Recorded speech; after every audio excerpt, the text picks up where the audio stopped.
Alright guys, and welcome back. Right, as promised, today I'm going to tackle this area here. So this is the offside strut tower on this Nova GTE. Now, the car's starting to crack here, it's been badly plated down here, and overall I'm pretty concerned. There's also a hole the other side of here into this area here. So what I'm going to do, I'm going to drill the spot welds out on this panel, remove this panel, and then I can see what's behind it, cut it out, repair it. I'm going to add some thicker metal to make it stronger. When I put this back on, you won't know it's been repaired. So I think rather than taking the full panel off, which looks a little bit more complicated, I think I'm just going to take it off to about maybe here, when I can cut it, and then I'll put a plate behind it so I can weld it back on nicely. So to start off with, I need to drill the spot welds out because there's quite a few holding it together. So I'm using a 6mm spot weld drill.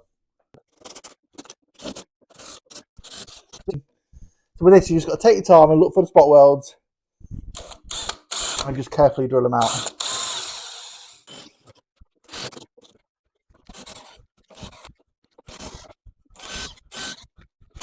So I've drilled a few out and I'm just going to use this very thin gasket scraper to start peeling it back.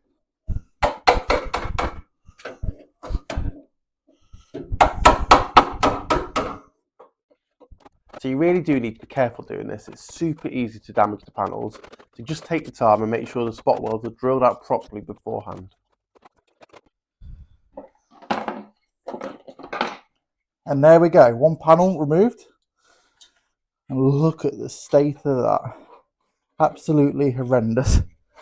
See, it's cracked across here, cracked across there. Yeah, we need to sort that out, don't we? So what I've done, I've used my trusty gasket scraper just to peel this back a little bit and just to see what we're working with. So this bit here is the inner turret. So that's like 2mm thick steel, nice and solid, nice and strong. This is the thin and flimsy stuff sandwiched between. Then there's the outer skin. So this is basically the inner wing material.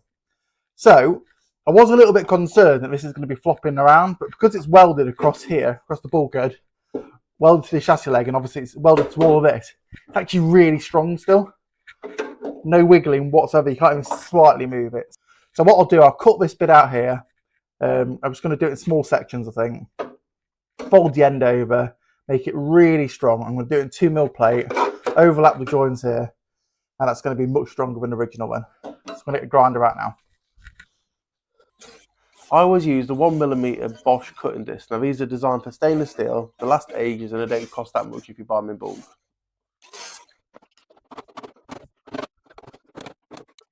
So as you can see, these are obviously the inner turret bits. They're nice and sturdy, welded to that. So I can start chopping this out a little bit more and then I can make a panel.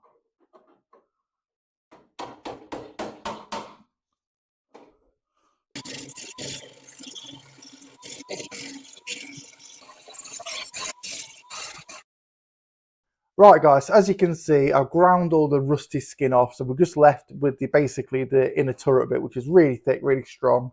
I've made a cardboard template of exactly what I need. Should be this way, sorry. So I'm going to cut this out of 2mm thick steel, weld it in, and then I can cut the bottom off, fold it over properly so it's the original shape. Then I can start making this bit, and it shouldn't affect anything. And it should be a lot stronger than the original.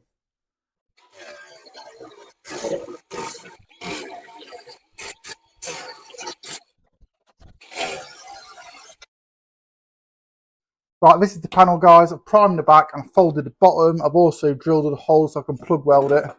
And all of them is going to line up with these. I'm going to start attacking it on now. Needs a little bit of twisting to get into shape. I'm going to start doing that, I think, when it's, when I start attacking it. So as you can see, I'm carefully welding the top edge using my trusty MIG. Once I'm happy that's all secured, I start pushing the lower edge down and tacking it into place. I use brute force and a clamp to achieve this. Then it's just a case of simply plug welding through to the original panel work. This method's tried and tested and gives a very strong OEM look once cleaned up. So as you can see, that's all been cleaned back a little bit and primed. I've also primed the back of this piece here so that can be welded back on there. And once done, you're not going to really know it's been worked on, which is great. Just now time to weld the original outer panel back on, and then I'm going to stitch weld around the outside.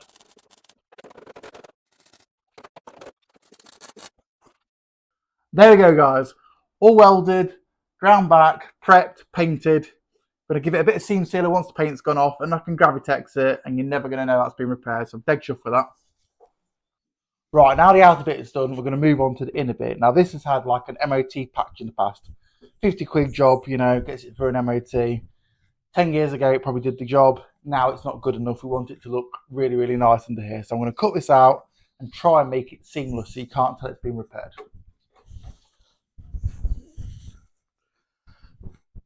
So the first thing I'm going to do, I'm going to cut this panel out here, just cut the crap area out, and I'm going to make a little cardboard template and transfer it to some steel.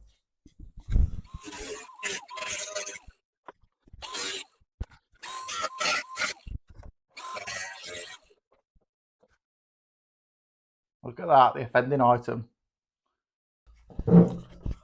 So I've spent a little bit of time and I've made this panel which slots in just like so. It's got a slight curve here. I've tried to replicate this little swage line here and it didn't fit too bad. So once I start tacking it, I think I'll be able to twist it into place and make it fit perfectly. So I made this panel using a vise to bend the verse profile, and I reclamped it slightly lower and used a blunt masonry chisel to fold over the second bend, essentially making a staggered parallel panel. I then curved the edge using pliers and a ball peen hammer. It was simple but effective. And there we go, guys. So I've welded it, obviously. I've stitch welded this bit. I've gone around, cleaned it all up, dressed it back. And I think once it's had a little skim of filler, you're never going to know it's been done. So really happy with that. Right, guys, a couple of days have passed since I did this bit. We're now on to the final bit of welding on the car, which is this horrendous piece here. Now, all this inner wing is pretty rotten, if I'm honest. It's not nice at all. It's been badly repaired in the past. I want to cut it out and make good of it. So let's make a start. So if we're going to be completely honest, I don't really know where to start. It's a right mess. I think I'm just going to start cutting and hope for the best. Once again, I'm using a trusty 4.5-inch grinder and 1mm Bosch disc. Can't fault them. Well, what can I say? It's worse than I thought, unfortunately.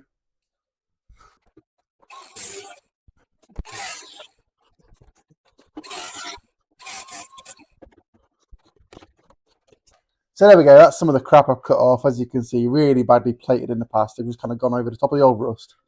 That's no good, so I'm glad it's off. Let's start making some new bits. So I'm just going to use some cardboard to make a template, and I'm going to stick it together in sections basically to try and get my shape and profile right. So I'm just using basic cardboard straight out of the recycling bin and then a Sharpie to draw around it. You really don't have to make this overcomplicated. Right, so I've cut this first bit out and I'm going to make this in sections, I think, because it's going to be easier for me to bend and make it work properly with the limited tools I've got. I then transferred the template onto some steel, draw around it with a pen, and then cut out with a 1mm disc. Voila! Right, now I need to start bending it and making it work. So straight away, it needs bending here on the chassis leg.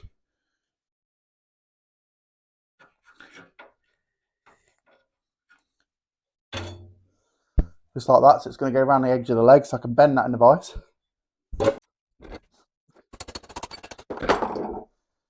Something along the lines of that.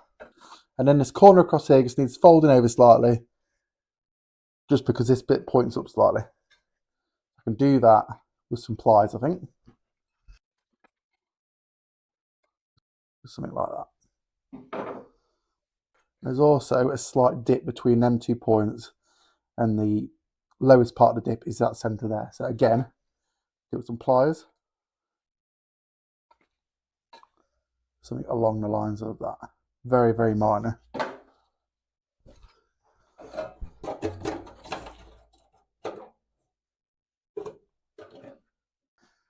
And the last bit just starts to curve upwards. So again, I'll do that in a vise. Just a gradual curve, and I can obviously perfect it. When I start tacking it, I can start panel beating it into shape. But that's my rough shape. I'm going to go around now with a sander, clean the edges up, and I can start tacking that into place. So I've been using a cheap electric belt sander from Screwfix. The belts don't last very long, however it does make a really nice clean finish. I start with 60 grit and work my way up to 180. So I've always used the heat of the welder to my advantage. It's so much easier to bend hot metal, so tack away and bend as you go. Just make sure the rough shape's about right first and you're laughing.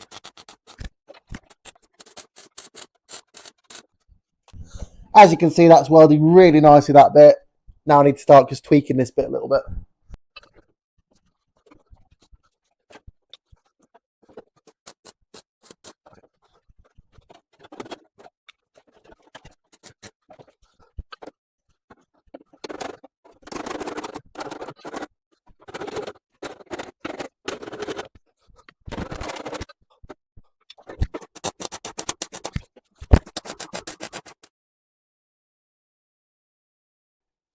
So there it is, all dressed back, welded both sides, really strong, really nice. I've just knocked this little piece up here, which is going to go here. Basically, I've bent it in the vise, I marked a few lines where the swage lines are, bent that in the vise, and then this bit I've just formed by hand on the floor using a ball peen hammer. Really simple stuff. Fits in there pretty well, so I'm going to tack it in place and just start tweaking it a little bit more.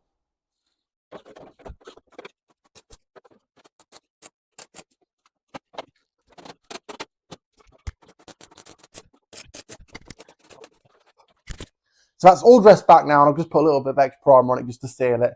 So I've got to do this last piece now, but I'm going to do that off camera because I did the other side and I filmed it. I don't want to repeat myself. So there we go, guys. I've made this panel and I welded it in place. So that is the end of the welding. Now, I reckon I've had about 35 hours on this. I've used quite a bit of steel.